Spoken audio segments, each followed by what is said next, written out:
ನಿಮ್ಮ ಮೇಲೆ ಕೂಡ ಕೇಸ್ ಮಾಡಿದ್ದಾರೆ ಸರ್. ಈಗ 4 ಕೇಸ್ ಮಾಡಿದಾರಂತೆ, ಅದರಲ್ಲಿ ನಿಮ್ಮನ್ನು ಕೂಡ ಹೆಸರು ಸೇರಿಸಿದಾರಂತೆ. ಈಗ ಕೊಲೆ ಕೇಸಲ್ಲಿ ನಿಮ್ಮನ್ನ 2ನೇ ಆರೋಪಿ ಏಟು ಮಾಡಿದ್ದಾರೆ. ಒಳ್ಳೆಯದಲ್ಲ, ನಾವೇ ಮಾಡಿದ್ದೀವಿ ಅಂತೇಳಿ ಅವ್ರಿಗೆ ಅನಿಸಿದೆ. ಆ್ಯಕ್ಚುಲಿ ಗುಂಡು ತೆಗೆದಿದ್ದು ಯಾರು, ಗುಂಡು ಯಾರ್ದದು? ಭರತ್ ರೆಡ್ಡಿ ಗನ್ಮೆನ್ದು ಅಂತ ಹೇಳ್ತಾ ಇದ್ದಾರೆ. ಮತ್ತು ಸತೀಶ್ ರೆಡ್ಡಿ ಗನ್ಮೆನ್ ಕೂಡ ಮಿಸ್ಫೈರ್ ಮಾಡಿ ಅವರು ಕೊಂದಿದ್ದಾರೆ ಅಂತೇಳಿ ಗೊತ್ತಾಗಿದೆ, ಪ್ರತಿ ಜನರಿಗೆಲ್ಲ ಗೊತ್ತು. ಸುಮ್ಮನೆ ಕೇಸ್ ಪೊಲೀಸ್ ಡಿಪಾರ್ಟ್ಮೆಂಟ್ ಅವ್ರ ಕೈಯಲ್ಲಿದೆಯಲ್ಲ, ಹೀಗಾಗಿ ಮಾಡಿದ್ದಾರೆ, ಮಾಡಲಿ, ತೊಂದರೆ ಇಲ್ಲ. ಅಂದ್ರೆ ಯಾರು ಗುಂಡು ಹಾರಿಸಿದ್ರು ಅಂತ ಹೇಳ್ತೀವಿ? 100% ಆ ಗುಂಡು ಯಾವುದಿದೆ ಬುಲೆಟ್ಟು, ಅದು ಅವನು ಸತೀಶ್ ರೆಡ್ಡಿ ಗನ್ಮೆನ್ನ ಅಥವಾ ಅವರು ಭರತ್ ರೆಡ್ಡಿ ಗನ್ಮೆನ್ನ, ಅವರು ಬುಲೆಟ್ ಅನ್ನೋದು ಪಕ್ಕ. ಅದು ಸರ್, ಈಗ ಬುಲೆಟ್ ಹಾರಿತು, ಬುಲೆಟ್ ಇದಾಯ್ತು, ಆದರೆ ಅವ್ರು ಆರೋಪ ಮಾಡ್ತಿರ್ತಕ್ಕಂಥದ್ದು ನಿಮ್ಮ ಮೇಲೆ ಸರ್. ಅಂದರೆ ನಿಮ್ಮ ಕಡೆ ಗನ್ಮೆನ್ಗಳು ಹಾರಿಸಿದ್ದಾರೆ ಅಂತ ಚಾನ್ಸೇ ಇಲ್ಲ. ನಮ್ಮ ಗನ್ಮೆನ್ಗಳಿಗೆ .32 ಅಂತೇಳಿ ಇದು ಇರುತ್ತೆ, ಅದು ಪ್ರೊಹಿಬಿಟೆಡ್ ಅಲ್ಲ. ಇದು ಏನಿದೆ, ಈ ಗುಂಡು ತಗಲಿದೆ ಅದಲ್ಲ, ಅದು ಪ್ರೊಹಿಬಿಟೆಡ್ ಬುಲೆಟ್. ಅದು ಬುಲೆಟ್. ಈಗ ನೀವು ಏನು ಹೇಳ್ತೀವಿ ಸರ್, ಇಷ್ಟೆಲ್ಲ ನಿನ್ನೆ ಗಲಾಟೆ ಆಯ್ತು ಸರ್, ಒಂದು ಸಣ್ಣ ಬ್ಯಾನರ್ ಥರ ಇಷ್ಟೊಂದು ಆಗ್ಬೇಕಾಯ್ತು. ನಾನು ಒಂದೇ ಮಾತು ಹೇಳ್ತೀನಿ, ನೀನು ನಿಮ್ಮ ಮನೆ ಹತ್ರ ಬಳ್ಳಾರಿ ಎಲ್ಲ ಹಾಕೋ ಬ್ಯಾನರ್. ನಿನ್ನ ಆಲ್ರೆಡಿ ಬ್ಯಾನರ್ MLA ಅಂತೇಳಿ ಕರಿತಾ ಇದ್ದಾರೆ ಜನ ಅಷ್ಟೇ. ಬ್ಯಾನರ್ನಲ್ಲಿ ಸಿಗ್ತಾನೆ, ಬೇರೆ ಕಡೆ ಸಿಗಲ್ಲ ಅಂತೇಳಿ.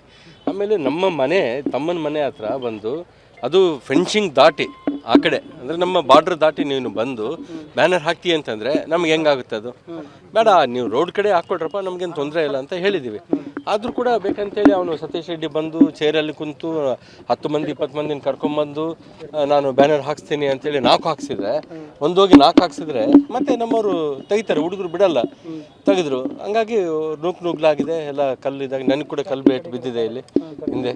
ಅಲ್ಲಿ ತೊಂದರೆ ಇಲ್ಲ ಸರ್. ಈಗ ಅಲ್ಲಿ ನೋಡಿದ್ರೆ ಸಿಚುವೇಶನ್, ಒಂದ್ ಕಡೆ ಕಲ್ಲು ಬಿದ್ದಿದ್ದಾವೆ, ಖಾರದ ಪುಡಿ ಬಿದ್ದಿದ್ದಾವೆ, ಒಂದ್ ಕಡೆ ಇದು ಖಾರದ ಪುಡಿ ಯಾರು ತಂದಾರ ಅಂತೇಳಿ ಗೊತ್ತಾಗಿದೆ ಅಲ್ಲ. ಅಲ್ಲ, ಸರ್ ಹೇಳಿ ಸರ್, ಅವರು ಜಗಳ ಆಡ್ಬೇಕಂತ ರೆಡಿಯಾಗಿ ಬಂದಿರೋದು, ಪ್ರೀ ಪ್ಲ್ಯಾನ್ಡ್. ಯಾವಾಗ ಬೆಳಿಗ್ಗೆ ಆ ಬ್ಯಾನರ್ ತೆಗಿ ಅಂತ ಹೇಳಿದ್ವೋ ಅವಾಗ್ಲಿದ್ದ ಪ್ಲಾನ್ ಮಾಡ್ಕೊಂಡೇ ಬಂದಿರೋದು ಅವ್ರು. ಸರ್, ಈಗ ಎರಡೂ ಕಡೆಯಿಂದ ಕಲ್ಲು ತೂರಾಟಾಗೈತಿ, ಎರಡೂ ಕಡೆಯಿಂದ ಕಟ್ಟಿಗೆ ಕೋಲ್ಗಳು, ಅವ್ರು ಏನ್ ಕಲ್ಲುಗಳು ಹಾಕಿದಾರೋ ಅದನ್ನ ತಗೊಂಡು ನಮ್ಮವ್ರು ಎಲ್ಲೋ ಒಂದ್ ಕಡೆಗೆ ಎರಡು ಕಡೆಯಿಂದ ಪ್ರವೋಕ್ ಆಗಿ ಸುಮ್ಮನೆ ಬಳ್ಳಾರಿ ಜನರ ನೆಮ್ಮದಿ ಹಾಳಾಯ್ತಂತಲ್ಲ ಸರ್ ಈ ಘಟನೆಯಿಂದ? ನೋಡಿ, ಒಂದು ಅವರ ಫ್ಯಾಮಿಲಿ ಹಿಸ್ಟ್ರಿ ತೊಗೊಂಡ್ರೆ ಅವರು ಎಲ್ಲ ಒಬ್ರಿಗೊಬ್ರು ಜಗಳ ಇಟ್ಟು ಇದು ಮಾಡೋದೇ ಅವರು ಫ್ಯಾಮಿಲಿ ಹಿಸ್ಟ್ರಿ. ಅದು ಯಾಕೆ ಸುನ್ನನ್ ರೆಡ್ಡಿ ಒಂದೇ ಸಾರಿ MLA ಆಗಿದ್ದಾನೆ ಅಂದರೆ ಅದು ನಾವು ಅರ್ಥ ಮಾಡ್ಕೋಬೇಕು ಅಷ್ಟೇ. ಇವರು ಪ್ರವೋಕ್ ಮಾಡೋದು. ಈಗ ನಾವು ಒಂದು ಮಾತು ಹೇಳ್ತೀನಿ, ಶ್ರೀರಾಮ್ಲವರು SP ಸರ್ಕಲ್ನ ವಾಲ್ಮೀಕಿ ಸರ್ಕಲ್ ಅಂತ ಇಟ್ಟರು ಒಂದು.